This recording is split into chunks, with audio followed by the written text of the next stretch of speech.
Olá, boa noite! Começa agora mais um TVU Notícias ao vivo, trazendo os principais fatos do nosso estado. Confira agora os destaques desta quinta-feira, 19 de março. Aumento no preço dos combustíveis pressiona transporte público intermunicipal no RN. Trecho da Avenida Romualdo Galvão foi interditado para obra emergencial. A Assembleia Legislativa do Rio Grande do Norte aprova reajuste salarial para professores. Departamento de Nutrição da UFRN oferece curso gratuito sobre alimentação saudável. Natal recebe fotopartilha, que faz uma imersão do Rio São Francisco ao Rio Potengi. No esporte, o empate de América e ABC no jogo de ida da final do Campeonato Estadual. E ainda, no quarto episódio da série Vítima, Palavra Feminina, você vai ver como o machismo estrutural está presente em diferentes espaços da sociedade. Agora são 6h30, o TVU Notícias está no ar.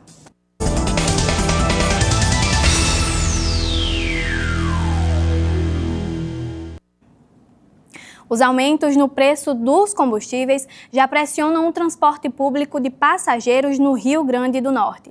A guerra no Oriente Médio tem aumentado o preço do barril de petróleo e o mundo inteiro sofre consequências. Empresas do setor aqui no estado alertam para cortes de linhas e redução de horários. No Rio Grande do Norte, em apenas uma semana, o diesel teve 2 reajustes consecutivos na refinaria Clara Camarão.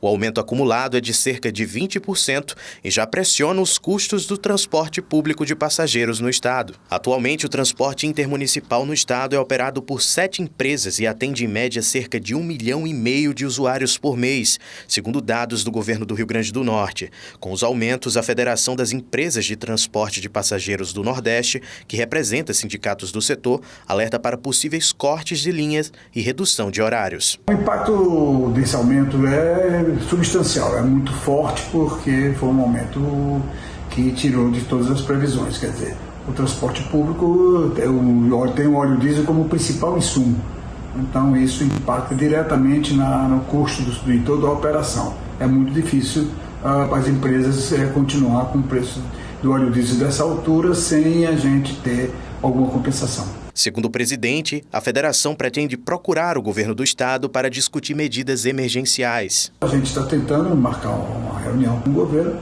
porque a gente precisa mostrar ao governo que não há condição de continuar uma operação normal com esse impacto tão grande do aumento do diesel.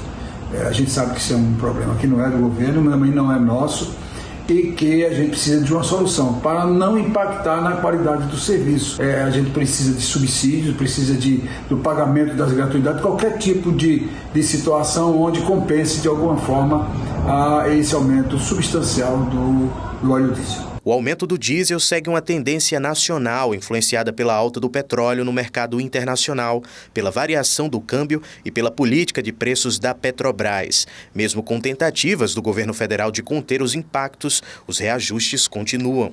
Nesta semana, o Ministério Público do Rio Grande do Norte instaurou um procedimento para apurar possíveis práticas abusivas nos aumentos dos preços dos combustíveis no estado. Mesmo com a investigação, novos reajustes continuam sendo registrados. Nesta quinta-feira, o diesel passou de R$ 5,07 para R$ 5,52, um aumento de 45 centavos por litro. E a Caixa Econômica Federal alcançou em 2025 o maior volume de contratações de crédito imobiliário na história do Rio Grande do Norte. Este e outros destaques do dia você confere agora no Giro TVU Notícias Mais.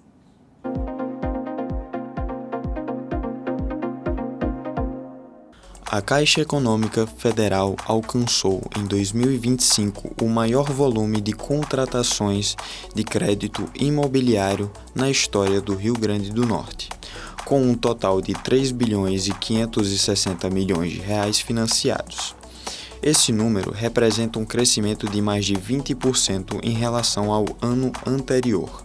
Ao todo, foram financiadas 17.918 unidades habitacionais no estado, beneficiando diretamente cerca de 53 mil pessoas e gerando mais de 17.900 empregos na construção civil. O programa Minha Casa Minha Vida foi o principal motor desse desempenho, com investimentos que superaram 2 bilhões e 700 milhões de reais.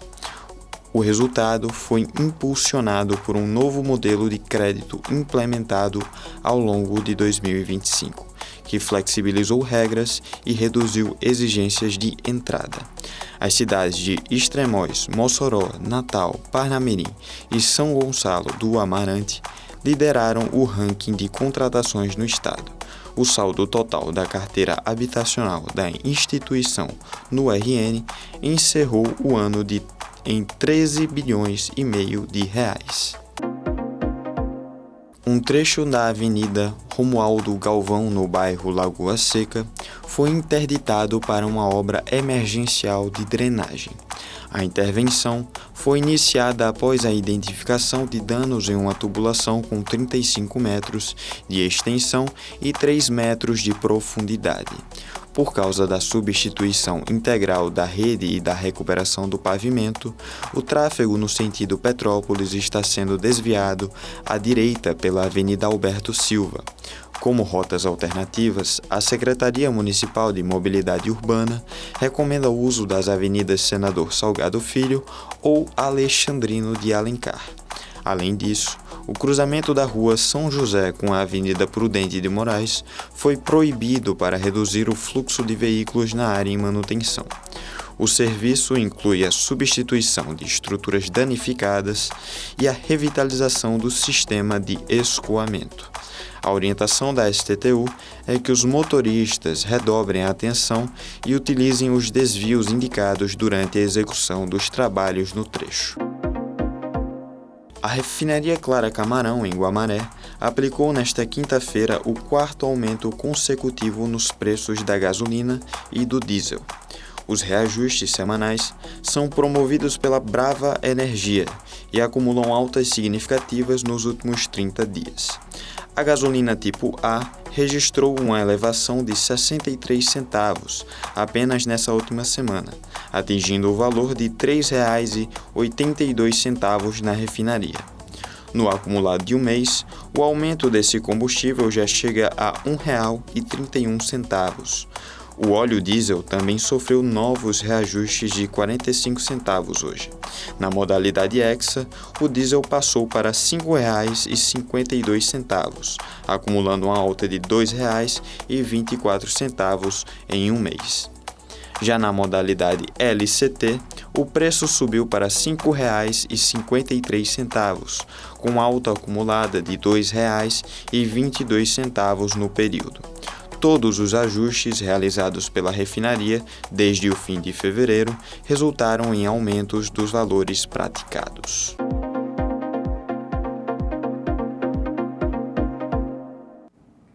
E a Assembleia Legislativa do Rio Grande do Norte aprovou o reajuste salarial para professores do Estado. Confira mais detalhes com o repórter Joalisson Toscano. O aumento de 5,4% nos vencimentos básicos dos professores da Rede Estadual de Educação foi aprovado por unanimidade pela Assembleia Legislativa do Estado do Rio Grande do Norte. O reajuste segue o novo piso salarial da categoria aprovado pelo Ministério da Educação. Essa medida faz parte do projeto de lei número 001/2026 e contempla professores e especialistas da educação da rede estadual. Segundo a Assembleia, o reajuste será aplicado aos profissionais com jornada de até 30 horas semanais, com impacto direto na folha salarial da categoria. Com a aprovação, o projeto segue para a sanção do Governo do Estado. Joalisson Toscano para o TVU Notícias. O Departamento de Nutrição da Universidade Federal do Rio Grande do Norte está promovendo um curso de extensão gratuito focado em letramento em saúde, alimentação e nutrição. A repórter Mariana Gonçalves tem os detalhes. Olá para você que acompanha o TVU Notícias. O curso já começa amanhã e tem como público-alvo nutricionistas que atuam como preceptores de estágio em nutrição em saúde coletiva. E quem está aqui conosco para falar um pouco mais sobre esse assunto é a professora do Departamento de Nutrição da UFRN e também coordenadora do curso, Sônia Soares. Seja muito bem-vinda, Sônia. Para começar, qual o objetivo do curso de extensão? Bom, o curso de extensão é para atender uma demanda das nossas preceptoras e preceptores de estágio, porque em parceria, já que esses profissionais recebem nossos alunos, nós como instituição formadora temos que dar um retorno para eles em forma de capacitação. Então, é um curso de atualização de 60 horas dividido em 8 módulos. E quais são alguns dos assuntos que vão ser abordados nesse curso? Bom, como o curso é letramento em saúde, alimentação e nutrição, nós teremos nos primeiros módulos iniciais uma capacitação que vai abordar esse tema geral do letramento em saúde e como é aplicado em alimentação e nutrição. Nós vamos ter uma mesa redonda para discutir os determinantes comerciais da saúde e vamos abordar também a educação alimentar e nutricional. Em seguida, nós teremos vários módulos específicos abordando temas como nutrição inclusiva, nutrição comportamental, dislipidemias, crononutrição.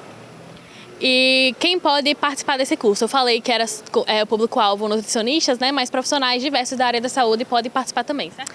Sim, claro. Como a gente tem vaga, então qualquer profissional que esteja interessado no tema, que faça pesquisa sobre o tema, ele pode se inscrever. Nós temos a preferência para os profissionais de saúde, que são preceptores nossos do estágio, mas se outros profissionais quiserem participar, tendo vagas, as vagas estão abertas também. E como é a dinâmica dos encontros? Os encontros são mensalmente, certo? Isso, a cada mês, começando agora em março, nós teremos um encontro por mês, sempre na sexta-feira, na terceira sexta-feira de todo mês, à tarde, de 1h30 às 5h30, no auditório da Superintendência de Infraestrutura aqui na UFRN. Então, nós teremos os 4 primeiros meses do primeiro semestre, março, abril, maio, junho. Em julho teremos o nosso recesso e depois continuamos agosto, setembro, outubro e novembro, que é o último módulo. O curso é gratuito, certo? Como que o pessoal pode fazer para se inscrever? Sim, claro, gratuito, somos uma instituição pública, então as pessoas podem entrar no SIGA, se inscrever, mas caso amanhã apareça alguém e ainda tenha vaga, a gente ainda aceita fazer a inscrição amanhã também. Muito obrigada, Sônia. Fica então o convite para você que é nutricionista ou profissional da área da saúde em geral e tem o objetivo de se aprofundar um pouco mais na profissão. Volto com vocês do estúdio. Agora nós vamos para um rápido intervalo e na volta você vai ver. Natal recebe evento gratuito que faz uma imersão do Rio São Francisco ao Rio Potengi. O empate de ABC e América no primeiro jogo da final do estadual. E ainda o último episódio de Vítima, Palavra Feminina, que nos faz entender como o machismo estrutural começa a ser reproduzido ainda na infância. Não sai daí, a gente volta já.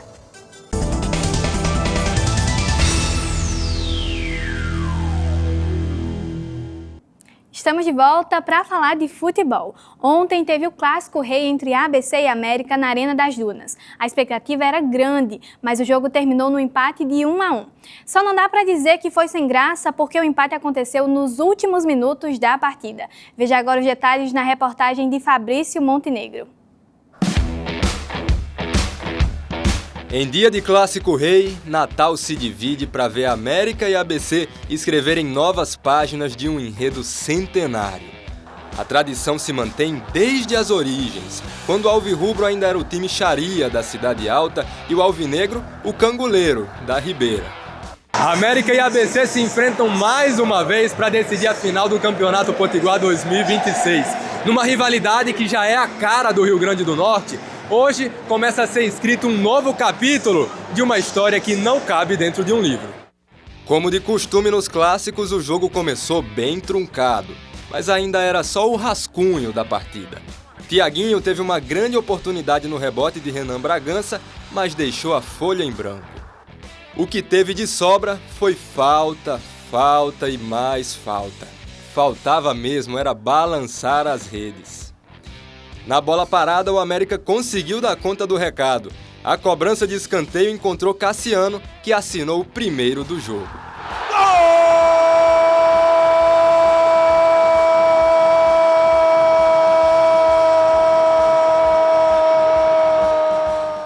Existia uma cobrança muito forte do Cassiano, não externa, mas interna, de mim para com ele e do grupo também. O próprio grupo, ao orientá-lo e de certa forma cobrava que ele fosse mais incisivo, que fosse mais vertical, né? E ele conseguiu fazer isso hoje de uma forma muito plena. O América dava todos os sinais de que o segundo gol era só questão de tempo. O ABC ainda tentava mudar o rumo do jogo, mas precisava de alguém com história no clássico. E ele apareceu. O Alisson invadiu a área e passou para o Lima, que foi o autor do clímax alvinegro na partida. Para explodir a parede branca na Arena das Duras, para empatar o jogo no último lance. Tivemos o mérito de, em uma dessas jogadas, bem combinadas, bem trabalhadas, fazer o gol, que deixa o confronto totalmente em aberto. Clássico, essa rivalidade, principalmente em final de campeonato, são uns 20, 80 minutos ali de detalhes. Às vezes você tem o controle do jogo, tem as oportunidades e não mata, e aí vai sofrer. É isso que geralmente acontece nesse tipo de jogo. O empate, que para um lado foi doce e para o outro amargo, deixa o livro aberto e o título vai ficar por conta da emoção. E olha, neste sábado, o Complexo Cultural da Rampa vai receber o evento Foto Partilha, que faz uma imersão do Rio São Francisco às margens do Rio Potengi. Vamos conferir mais detalhes com a repórter Mariana Gonçalves. Olá para você que acompanha o TVO Notícias. A primeira edição do Foto Partilha acontece no auditório do Complexo Cultural da Rampa e reúne fotografias feitas durante uma expedição ao longo do Rio São Francisco, além de toda uma programação cultural. E quem está aqui conosco para falar um pouco mais sobre esse evento é Alexandre Santos, um dos fotógrafos participantes dessa programação. Seja muito bem-vindo, Alexandre. Para começar, eu queria perguntar para você como surgiu essa ideia de fazer uma expedição ao longo do Rio São Francisco. No ano de 2004, eu estive durante uma semana na cidade de Penedo, em Alagoas, que fica ali às margens do rio. Então, eu me encantei com o rio e sempre fiquei planejando voltar e não dava certo. Então, me encontrei com Vladimir Alexandre, que é um fotógrafo também aqui de Natal, que há 10 anos já fotografa o rio, e junto com Mardoni França, que é um professor aposentado também, entusiasta da fotografia, a gente planejou no mês de dezembro, durante 8 dias, essa viagem, e foram mais de 2.000 quilômetros percorrendo o rio e conhecendo um pouco mais do Velho Chico. E como que são algumas dessas fotografias? Quem for ver a exposição, que vai conseguir ver? Lá a gente vai ter toda uma parte ambiental, que a gente lançou o olhar sobre o meio ambiente como um todo, essas formas de vida ligadas ao rio, e também com a participação do fotógrafo lá de Alagoas, o Jorge Vieira, que ele pesquisa pessoas que têm o nome de Francisco por conta do rio. O nome da pesquisa dele é São Franciscas e Franciscos, e ele vai estar conosco também. E vale lembrar que a gente produziu durante essa viagem um documentário e um videoclipe que também será apresentado lá na Rampa. E qual que vai ser a programação do evento? A programação do evento tem, acabei de falar, o videoclipe, a apresentação dos fotógrafos, cada um com sua fala, apresentando suas fotografias, e encerra com a contemplação do Rio Potengi, já que a Rampa é um local privilegiado e a gente faz a ligação entre esses dois rios, o Rio São Francisco e o Rio Potengi. E quem ficou interessado, como que faz para participar? Todo mundo pode participar? Como é que é isso? A entrada é gratuita, a programação inicia às 15h30 e encerra com o pôr do sol no Rio Potengi. E a gente aproveita para convidar você que gosta de fotografia, que gosta de meio ambiente, para estar conosco, porque é um momento de partilha muito importante através dessas fotografias que foram produzidas. Muito obrigada, Alexandre. Fica então um convite para você que gosta de fotografia e, como ele falou, tem um desejo aí de conhecer um pouco mais sobre o Rio São Francisco, ali às margens do Rio Potengi. Volto com vocês no estúdio. E agora, mudando de assunto, o machismo estrutural está presente em diferentes espaços da sociedade e muitas vezes começa a ser reproduzido ainda na infância. Na série especial Vítima, Palavra Feminina, mostramos como essas desigualdades de gênero se manifestam no cotidiano e influenciam comportamentos. No último episódio, você vai entender como esses padrões são construídos e reforçados ao longo da vida. O machismo não está apenas em atitudes isoladas. Ele faz parte de uma estrutura social e cultural que desde cedo reforça papéis diferentes para homens e mulheres. Muitas vezes essa diferença começa ainda na infância, onde as meninas são incentivadas a brincar e fazer atividades que remetem somente ao cuidado e ao serviço doméstico. Desde cedo, a sociedade passa a criar expectativas diferentes para meninos e meninas. Essas ideias aparecem nas brincadeiras, nos comportamentos esperados e até nas escolhas que eles são incentivados a fazer. Com o tempo, esses meninos e meninas crescem e se tornam adultos que ainda carregam essas ideias como naturais. E é assim que o machismo estrutural se mantém na sociedade, influenciando relações, decisões e oportunidades, e mostrando que a raiz do problema começa ainda na infância. Cadê meu celular? Eu vou ligar pro 80. Vou me pegar teu nome e explicar meu endereço. Aqui você não entra mais, eu digo que não te conheço. E jogo água fervendo se você se aventurar. Eu solto o cachorro e apontando pra você eu grito Pex. Eu quero ver você pular, você correr na frente dos vizinhos. Você vai se arrepender de levantar a mão pra mim.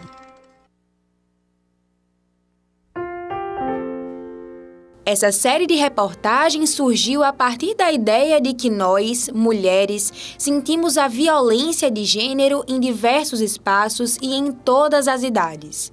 Vítima, palavra feminina, quis aproximar esse debate das experiências pessoais das nossas personagens e de nós mesmas, repórteres, estudantes e mulheres que enfrentam todos os dias olhares, intimidações e medo. Quando criança, eu sempre gostei de brincadeiras e atividades que por alguns é visto como coisa de menino. E na minha escola, os meninos sentiam que permitir que eu brincasse com eles, eles estariam perdendo o espaço. E em uma dessas situações, eu fui vítima. Fui vítima por sofrer a rejeição e também a violência física. Pois um desses meninos se sentiu na liberdade de me dar um tapa. Uma atitude que não era comum quando ele se chateava com algum dos meninos. Mas, infelizmente, comigo ele sentiu essa liberdade. E até hoje eu carrego essa marca e essa situação comigo. O machismo estrutural, a gente vê ali que existe sim um enraizamento na sociedade, né, em relação a crenças, pensamentos, comportamentos, falas que são perpetuados desde a infância. E a gente pode observar isso nas próprias brincadeiras que são ali intituladas para as crianças, né, para as meninas e para os meninos. Os meninos, geralmente, eles são encorajados a brincar de carrinho, a serem fortes, a enfrentar o medo deles. E já as meninas não, elas têm esse encorajamento para serem mais delicadas, mais passivas, para elas se moldarem socialmente. E isso, querendo ou não, perpetua também para a vida adulta. Situações como essa mostram como ideias sobre o que é o comportamento de menino ou de menina podem influenciar diretamente o desenvolvimento emocional das crianças. Frases comuns como menino não chora ou isso é coisa de menina podem impactar a autoestima e a forma como elas lidam com frustrações e conflitos. Acontece que esses meninos, eles crescem, né? Eles passam ali ao longo da vida retraindo essas emoções, né? Então eles são ensinados de fato a engolir o choro, a guardar essas emoções, porque se eles mostrarem fragilidade, sensibilidade, lágrimas, a sociedade, né, naturalmente, né, por essa questão do machismo, fala o quê? Você não é forte o suficiente, você não é homem o suficiente, então isso vai impactar, sim, na vida adulta, diante das situações. Esses padrões também aparecem no ambiente escolar. A doutora em educação, Alaine Ribeiro, afirma que as crianças reproduzem em sala de aula discursos e atitudes, muitas vezes reforçando estereótipos nas brincadeiras e interações. Eu percebo muita diferença no comportamento de meninos e meninas. Enquanto os meninos eles são mais ativos, mais competitivos, eu noto que as meninas elas são mais cuidadosas, mais cautelosas e são estimuladas a ter um comportamento mais sutil, mais silenciosas, inclusive. O que é construído na infância e reforçado pela sociedade pode trazer consequências para a vida adulta desses meninos, influenciando a forma como eles se relacionam, expressam sentimentos e enxergam o papel do homem na sociedade. Do que é ensinado para os meninos e do que é ensinado para as meninas, a gente observa que muitas vezes, mesmo em casa mesmo, né, nas dinâmicas ali domésticas, familiares, a menina ela é ensinada ao quê? Ela precisa lavar a roupa, ela precisa lavar a louça, ela precisa ter esses papéis como uma obrigação. Já os meninos não, eles têm ali a possibilidade de ajudar. Então isso vai, de certa forma, colocando o homem em um papel de superioridade, né, onde ele tem esse direito de escolha, esse direito de poder, ele é favorecido e isso acaba refletindo na sociedade de um contexto geral. Para as especialistas, combater o machismo estrutural passa também pela forma como meninos e meninas são criados e acompanhados. Incentivar o respeito, a empatia e a liberdade emocional desde a infância é fundamental para construir relações mais igualitárias. Trabalhar essa temática desde a infância, né, nos ajuda a tornar até adultos mais conscientes em relação a isso. Então a gente procura muito refletir e debater sobre esses temas, dar espaço às meninas para que elas tenham vozes e reconheçam seus direitos, né? E principalmente fazer com que os meninos também reconheçam isso. Basta! Todo tipo de violência contra a mulher deve ser denunciado e combatido. Não se cale, denuncie. Se você precisar de ajuda, Disque 180. Ou procure a delegacia mais próxima da sua casa. Vítima é uma palavra feminina, mas força também é. Você não está sozinha. Cadê meu celular? Eu vou ligar pro 80. Vou entregar teu nome e explicar meu endereço. Que você não entra mais, eu digo que não te conheço. E jogo água fervendo se você se aventurar. Eu solto o cachorro e apontando pra você, eu grito Pex. Eu quero ver você pular, você correr na frente do vizinho. Você vai se arrepender de levantar a mão pra mim. Esse mês de março é marcado pelas homenagens às mulheres, mas nesta série a proposta foi outra. Mais do que homenagear, trouxemos à tona realidades que ainda precisam ser vistas, debatidas e transformadas. Ao longo dos episódios mostramos como a mulher pode sofrer com diferentes violências e que o machismo estrutural é percebido muitas vezes desde a infância. Vítima, palavra feminina, é também um chamado à reflexão e à mudança, porque enfrentar esse problema é responsabilidade de toda a sociedade e romper esse ciclo começa com consciência, educação e respeito. E como falamos nos episódios, fica um lembrete a você, mulher. Vítima, de fato, é uma palavra feminina, mas força também é. E o TVU Notícias vai ficando por aqui, mas você pode participar do programa enviando sugestão de pauta pelo e-mail ou número do WhatsApp que aparece na sua tela. Uma boa noite e até amanhã.